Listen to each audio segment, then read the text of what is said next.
Әмді Нұрәли аблызның bir yılınızdaki 8760 saat namlıq əsrinin davamını anlatımız.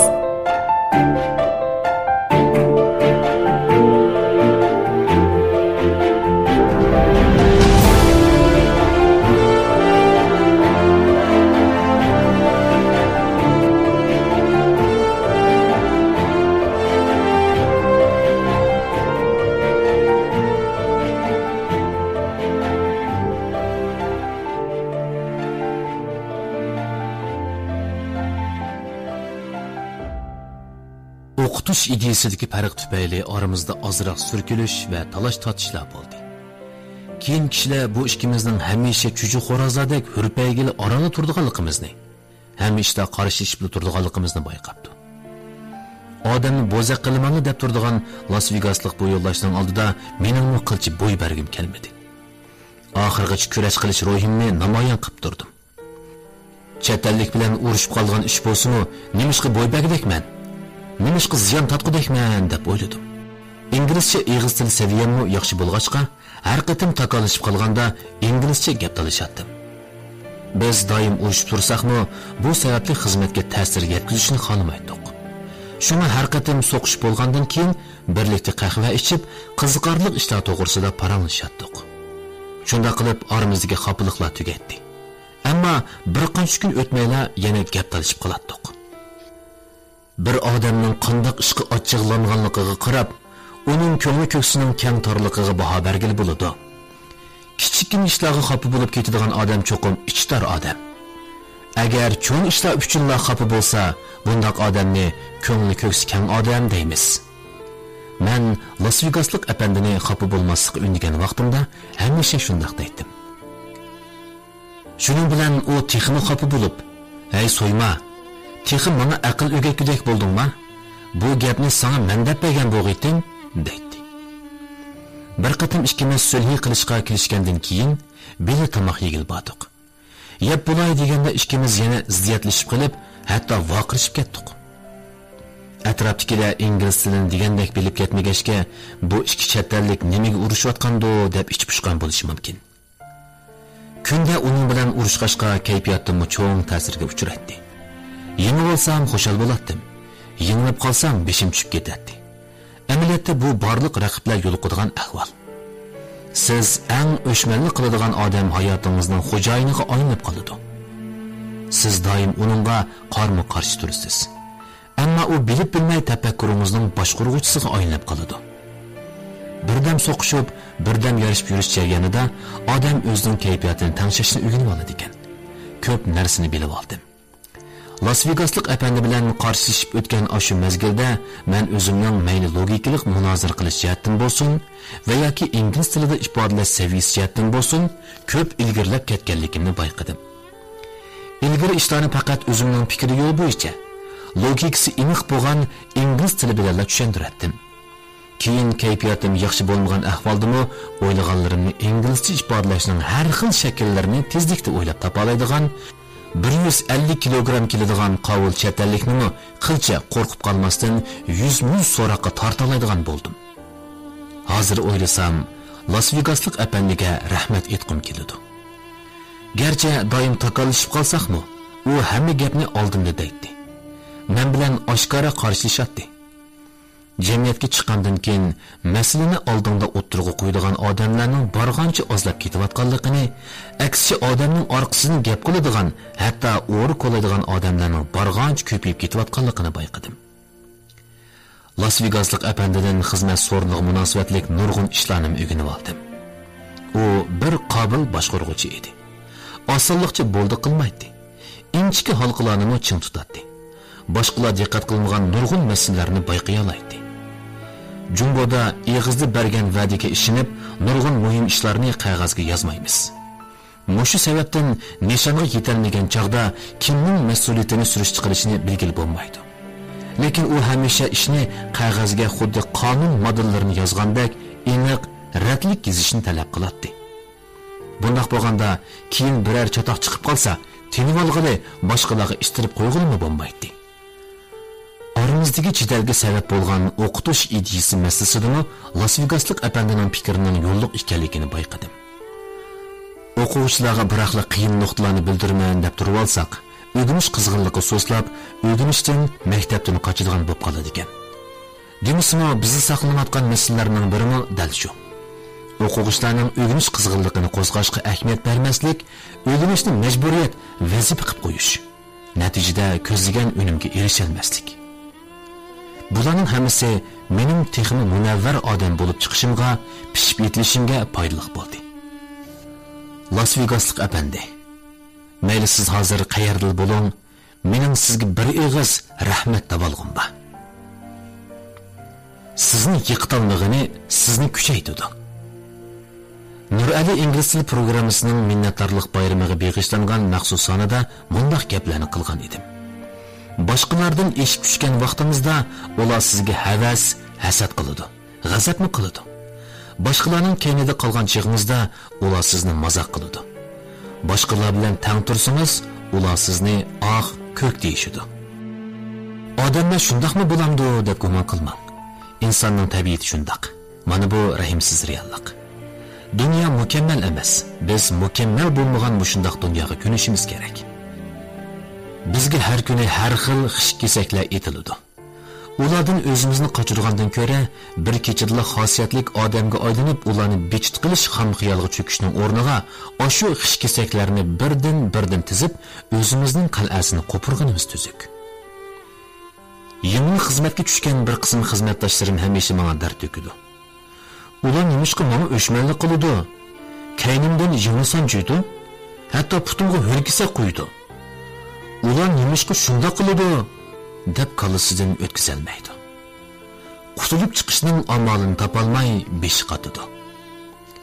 Hech kim hamma odamni rozi qilolmaydi. Bo'libmi manfaat munosabati ichida turgan ahvolda. Xizmat so'rini ba'zida jangohga o'xshaydi. Sen yashasang men o'laman. O'z dadingiz yoki o'gay dadingiz palonchi yoki pukunchi bo'lsaqandaqkin, bo'lmasa yangi ishga tushgan so'ymalar koni xizmatchilarning bo'zaq qilishiga, boshliqning e'tiborsiz qarishiga uchirmay qolmaydi. Ularning orasidagi nihoyat oz bir qism kishilarla o'zib chiqib, o'z qimmatini ishga oshira oladi. Ko'p qismi xohlaganda almashtirvasi bo'ladigan ushshaq ventilarga aylanib qoladi. Oqibati texmi echinishlik bo'lganlari ishdan haydaladi. Mening bir muxbir do'stim Shoya odam o'ylab yetaladigan barliq xish-kesaklarning zarbasiga uchrab baqqan.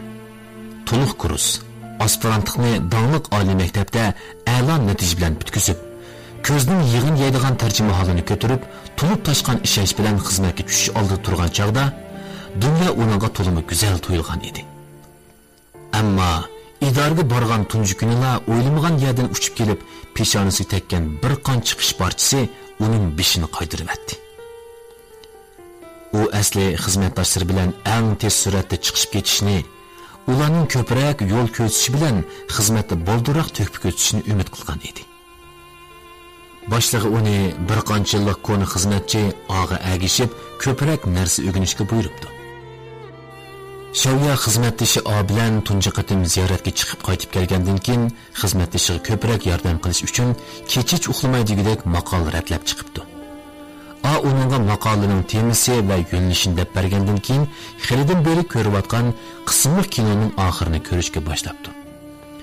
Oradan birer soatni o'tmay turibla O tuyuqsiz boshlig'ini chaqirib kelib, Shoya yozayotgan originalni ko'rsatib turib, "Mana qarang boshliq, donliq maktabni bitkizgan aspirantning saviyasi mushu. Bir parcha maqol yozishga buyrug'ini ne vaq? Kalladisi paqalchaq deb yozganini oz deb, mushundoqmi osti yozamdi?" debdi. Shoyaning mana deb berishicha, u dong qetib turibdi qapti. Xizmatdoshi uni haqiqatan shu temani yozishga buyurgan ekan. Uning ustiga yangi ishga tushgan bir odam 4000 xatlik maqolani 1 soat ichida yozib bo'lolmaydi-da. Shoya andini tushundiray deb turishiga boshlig'i uningga umidsizlik nazari bilan qarab qo'yib, ko'proq o'giting deb ketib qopti. Shundan keyin Shoya xizmatdoshidan har xil vazifalarni topshirib olgan bo'pti. Tavus chog'ini oqshimi orom olmaslik, ishxonada o'ltirib atsi gazitga chiqmaydigan bir parcha maqolani yozish. Kech soat 12 da radio stansiyaga telefon berib, xabarda asla yozilmaydigan tafsilotlarni surishti qilish degandek. Ko'ngil qo'yib, boshqa turib yozgan maqollari 10 tatur qilinib, muhim yerlari qisqartirilib, hech nimaga o'xshamaydigan 200 xatga yetmaydigan quruq gapga aylantirib qo'yildi ekan. Mayli, nima sabab bo'lishidan qat'iy nazar, vazifani o'rindashni rad qilsalar, kimdir birlari boshliqqa bu yangi keldi oxun bak o'rinkan, gap anglamaydi ekan deb arz qiladi ekan. Bir qatim yarim kechida darhol shahar chechadagi bir yerga berib, ma'lum bir donliq arbobni ziyorat qilish uqtirishini topshiribdi. Bu arbob ma'lum bir ish bilan bu shaharga kelgan bo'lib, bir soatdan keyin ketib qoladi ekan. Shavya oldirab tenab ziyorat qiladigan yerga yetib borganda, ziyoratning amaldan qoldirilganligini uqtiribdi. Praktikat muxbir bo'lish sifati bilan oyda 900 yuan maosh oladigan Shavya 80 yuanga taksiga o'ltirib, yerib ochiqlanqidekmi holi qolmay, un-tunsiz uyga qaytibdi. Ko'p qism axborot sohalariga mas'ul odamlar bekitilib bo'lg'achqa, Shavya xabar manbasini bilgan taqdirdimi uningga berilmabdi. U kunda yangi temalarni izlab, boshqalarga tutgan muomalasi haqida o'ylanibdi. Oliy maktabda o'qituvchilarining e'tiborlashiga, saboqdoshlarining yaxshi ko'rishiga erishgan Shavya, xizmatdoshlarining nimishqa bundoq muomala qilganligini faqatli qolisini o'tkazolmabdi. O'zining zodi nima xatolik o'tganligini har qancha o'ylabmi topolmabdi. Texnik qolisini o'tmaydigini 2 yillik xizmat jarayonida biror qatimmi hafta oxirida orom elib baxmay, kech-kunduz jafoliq ishlagan bo'lsa-mu, maoshi yanada tuban. Xizmatni tuzuk ishlamaydigan, ziyoratni astoydil emas, telegramma orqali yo'llangan maqolaning kopiyasini ishlatadiganlarning oylik kirimi 10 mingdan oshadi. Aspirant bo'lsa nima bo'pti? Agar u bu yerda qolsa, kim bizning ishimizga to'psanmandi? Nochi bo'z tayin yo'q narsalarni yozmay, yanglan, bayan sumdak donliqlarni ziyorat qilib baxmisinmi? Texir radio stansiyada praktik qilib kelmish. O'zi biror program ochsin. Bu yerga bir chillab kelibdimi? Bir qatim suxonada xizmatdoshi oning biriga shundoq davatqonligini anglab qopti. Bu gaplar uning o'zini o'zgartirishga sabab bo'lib qopti. Boshqalarning e'tirof qilishiga erishalmagan bo'lsangiz, boshqalarga o'zingizni e'tirof qilg'izmoqchi bo'lsangiz, taraf-tarafdan kelayotgan xishbochilar ichidan bo'sib chiqmoqchi bo'lsangiz, boshqalardan 2 hassa ortiq natija qozonib, o'zingizga yo'l ochishingiz kerak.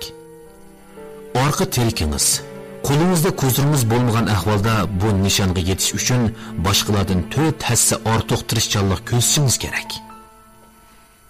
Boshliq Shavyaga asosan mumkin bo'lmaydigan bir vazifa topshiribdi. Uning bu topshirilgan vazifa ayni chog'da qiziq nuqtaga aylangan, nurg'un tajribalik muxbirlarni osonlikcha ziyorat qila olmaydigan donliq kuldirgi cho'lpinini ziyorat qilish ekan. Shavya ilgari o'zi ziyorat qilgan, donliq cho'lpon bilan tanishgan bir san'atkorni esiga oldi. U san'atkor Shavyaga qoyilligini bildirib, meni ziyorat qilganlar ichida hech kim sizdek atrofliq tayyorlik qilib kelmagan.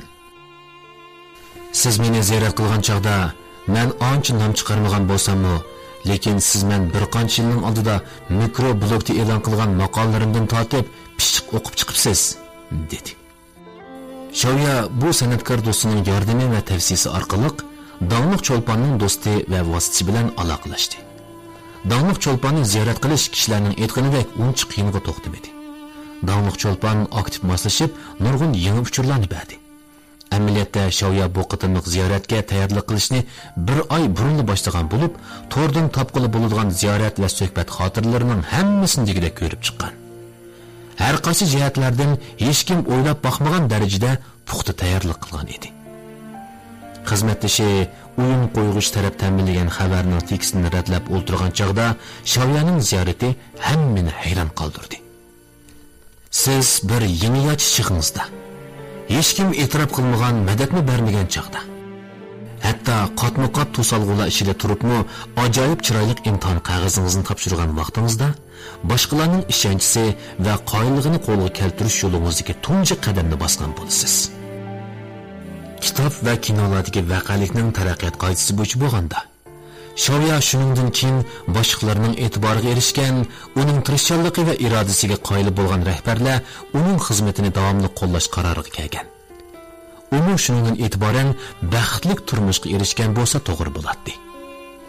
Ammo turmush go'zal cho'chak emas. Onunga agishib keladigini xizmatdoshlarining qahr bilan otgan xishkesaklar bo'ldi.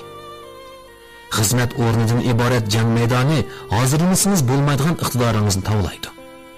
Boshlig'ingizning xishkesaklari og'zi burningizga tegadi. Ishlarni atrofliq bir taraf qiladigan mijoz xarakter yetildirishingizga foydasi bo'ladi. Mayli qanchalik xishkesaklar uchib kelsin, faqat yiqilib qolmasangiz, ular sizning hujumga taqobil turish iqtidoringizni tavlaydi va chiniqtiradi. Bir qancha yil o'tib ketdi. Shoya ziyorat qilgan arboblarning soni necha yuzga yetdi. Ularning ba'zilari Shoyaning yaqin do'stlaridan bo'lib qoldi. Uning maxsus ziyorat programmasi bor bo'ldi. Shoya o'zining ta'sir kuchidan foydalanib, nurg'un xayr-saxovat ishlarini tashkilladi. O'z kuchiga tayanib, uy, avtomobil setib oldi. O'tgan kunlarning jafo mushaqqatlari, qayg'u-alamlari uning suhbatlaridagi qiziqarli parang temalarga aylandi. Ba'zida shu kunlarda uchragan uvolchiqlarni tilga olib qolsa, bilmaganlar boshqalarning hikoyasini so'zlab o'tadi deb anglaydi. Uning hozir xizmatdoshi og'i parvo qilgudek vaqti yo'q. Chunki nurg'un ishlar uning qilishini kutib turdi. Shoya hech kim o'rnini ololmaydigan odamga aylandi. Lekin yanada burunqi xohlagan vaqtda almashtiriladigan, hatto bo'lsimi bo'ladigan bir venta. Bilamsiz, oliy maktabda leksiya so'zlagan vaqtimda bir o'quvchi mendan xizmatda eng jafo chekkan vaqtingiz qaysi, qanday o'tkazdingiz deb so'radi. Men faqat bir qancha kichik ishlarni so'zlab berdim. Eng og'ir kelgan ishlarni tilga olmay turibla bir qanchasi yig'lab ketdi. Ular dunyoning shu qadar shafqatsiz ekanligini tilga bilmaydi. Lekin shu qiyinchiliklar mening pishib yetilishimga sababchi bo'ldi. O'zimning uncha g'ayratli ekanligimni, uncha ko'p ishlarni qila oladiganligimni o'ylab baxmagan edim. Ishni hal qilishning chorasi hamon topiladi. Agar qila olmayotgan bo'lsangiz, bu sizning to'g'ri usulni texi topolmaganligingizni bildiradi. Men yashab hozirga kelguncha mana shunday bir haqiqatni tunib yetdim. Bir qatim paranglashib o'ltirib, Shoya menga bularni so'zlab berdi. Qarasam uning ko'zlari namlashib qopti. Turmushda, xizmatda har turli xishkesaklar har tarafdan bizga uchib keladi. Biqillarimizga, bosh ko'zlarimizga tegib, qattiq og'irtdi. Mayli vaqirab jaqirang yoki yilinib yolvuring. O xishkesaklarni siz to'xtatolmaysiz. Faqat bir chora bor. Ularni birdan terib, pashtoq yasab, ustiga chiqing. Egizda turib, boshqalar talpinadigan manzarga aylaning. Rahimsiz dunyoda bir parcha harorat bo'lib yashang. Dickensning Qo'sh shahar xotirasi nomli asaridan ilingan bir qancha so'zlar bor. Bu so'zlar xili ko'p kishilarga ta'sir qilgan bo'lishi mumkin. Ammo meni eng ta'sirlantirgani hikoyadagi bosh qahramon Kardin. U boshda tushkun ham mehr muhabbatsiz bir odam edi. Men bu dunyoda hech qanday odamga ko'ngil bilmayman. Menga ko'ngil bildigan hech qanday odam yo'q. Lucy paydo bo'lib, uning qorong'u dunyosida go'yo bir quyosh bo'lib parlab chiqdi. O'zining Lucyni yaxshi ko'rgidek salohiyatining yo'qligini biladi. Lekin yanada Lucy uchun badal to'lashga rozi bo'ldi. U Lucy uchun har qanday ishdan, hatto hayotini qurbon qilishdan yanmaydi. Eng oxiri muhabbat raqibining o'rnida ko'lli kesish maydoniga chiqib, hayotiy badaliga yaxshi ko'rgan odamini baxtga erishtirdi. Kardin garchi o'lib ketgan bo'lsa-mu, qurbonlik berish oldidagi o'sha daqiqalarda o'zini mehr muhabbatsiz yashagan chog'lardagidan baxtli his qildi. Muhabbat uning hayotiga yo'riqlik beg'ishlagan edi. Ko'p hollarda kishilarning dunyo rahimsiz deb zorlig'ini qalbidagi muhabbat va illiqligi bo'lgan intizorligining aks etishidan boshqa narsa emas. Dunyo rahimsiz deb qo'shayotgan chog'da biz dunyoda hech kim menga ko'ngil bo'lmaydi deb qiynayotganda Kardinga o'xshab qolamiz. Lucy uni o'zgartdi. Uning mehribonligi, do'stonaligi shafqatsiz dunyoni eritdi, Kardinning qalbidagi muzni eritdi. Biz hammamiz saqlayapmiz. Lucyning dunyoyimizga bosib kirishini, shuningdan e'tiboran qalbimizning mehr muhabbatga to'lishini saqlayapmiz. Saqla. Shundoq bir odam hech paydo bo'laydimi? Ammo nimishqa o'zimiz Lucy bo'lolmaymiz? Biz o'zimiz Lucy'ga aylangan chaqda dunyoyimizning muhabbat va illiqlikka to'lganligini bayqagan bo'lardik. 2014-yili 8-oyda bir xonim Florida shtatidagi Starbucks qahvaxonasining bir bo'lkisiga keldi. U bir stakan qahva bo'yitgandan keyin bo'lkichiga yana bir stakan qahvaning pulini berib, mendan keyin qahva olg'il kelgan odamga bir stakan qahva sovg'a qilman deydi.